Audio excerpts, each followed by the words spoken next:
আসসালামু আলাইকুম। রোজার মাসে সারাদিন রোজা রেখে ভাজা পোড়ার আইটেম শুধু না রেখে ইফতার আইটেমে একটু হলেও বৈচিত্র্য বা ভিন্নতা আনা দরকার। আর তাই তো রমজানের আজ দ্বিতীয় দিন আমরা একদম তৈরি করব খাঁটি দেশি গরুর দুধ দিয়ে পায়েস।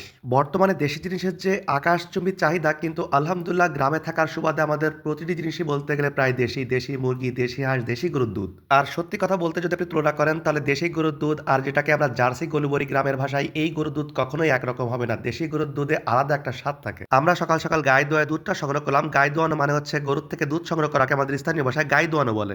দুধটা সংগ্রহ করার পরে আমরা দুধটাকে সেকে জাল দিয়ে নিলাম, কারণ দুধটা ২-৩ বার জাল দিয়ে তারপরে পায়েস রান্না করলে টেস্টটা অনেক বেশি লাগে। সকাল থেকে ২ বার দুধ জাল দেওয়ার পরে তৃতীয়বার দুধটা জাল দিয়ে এখন আমরা এর ভিতর পোলাওয়ের চাল ধুয়ে হাফ পট পোলাওয়ের চাল দিয়ে দিলাম। চালটা দেওয়ার পরে বারবার নাড়াচাড়া করতেছি যেন চালটা লেগে না যায়। এখন একটু এলাচ এবং গরম মসলা এর ভিতরে দিয়ে দিলাম। এরপরে আমরা পরিমাণ মতো চিনি দিয়ে দিলাম। আপনারা যারা চিনি বেশি খান তারা একটু বেশি পরিমাণে দিবেন, আর যারা মিষ্টি কম খান তারা একটু কম দিবেন। তবে পায়েসে চিনির পরিমাণটা একটু বেশি না হলে মিষ্টি একটু বেশি না হলে স্বাদ লাগে না।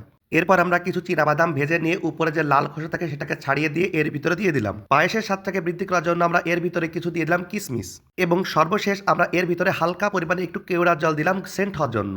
এরপর কিছুক্ষণ হালকা জালে বারবার নাড়াচাড়া করলেই তৈরি হয়ে যাবে আম্মুর স্পেশাল পায়েস, যেটা খুবই সুস্বাদু এবং মজাদার। আজকে রোজা দ্বিতীয় দিনে আম্মুর এই স্পেশাল পায়েসটি হয়ে উঠবে ইফতার একটি অনবদ্য আইটেম। তো আমাদের পায়েসটি কেমন লাগলো অবশ্যই কমেন্টস মধ্যে জানাবেন। আজ এ পর্যন্ত, ধন্যবাদ সবাইকে। আসসালামু আলাইকুম।